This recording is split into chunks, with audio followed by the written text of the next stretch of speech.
The scanoss Python client is a CLI, also free and open source to use. It's published to PyPy, so you can install it by running pip install scanoss, and there's not more configuration other than that. So for today, I prepared a few repositories.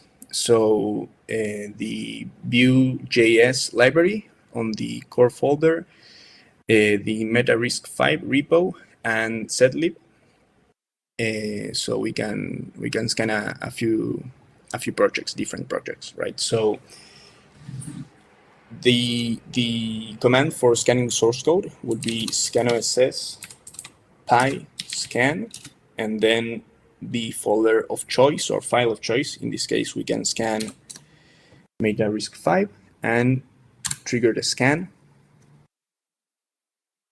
A quick reminder, I didn't said previously, this demo, as well as the other, will be done using OSSKB, which is the STF published free open source knowledge base, right? So the speed, as I was telling you, was quite speed, right? Quick. So this scan was for, I will tell you how many files. Sorry, so 187 files in about 2 seconds or so. So here I'm showing you the raw results of the scan. So this is not on a standardized format.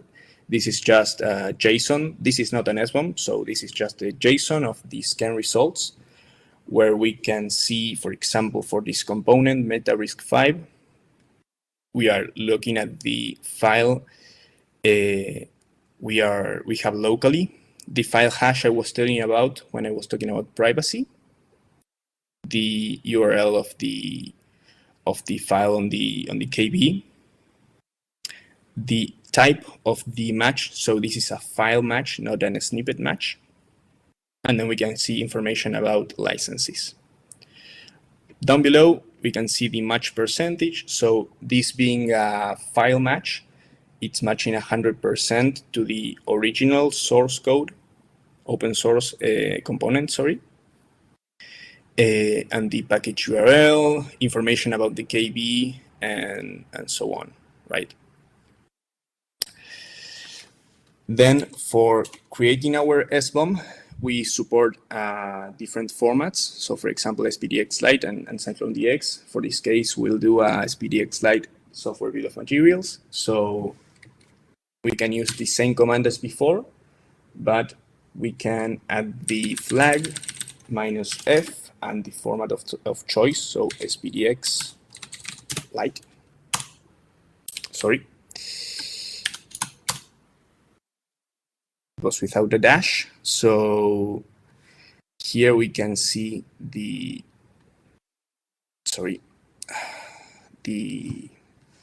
SPDX Lite SBOM, right? Right here it starts. So the typical specs, date license, ID, name, and so on.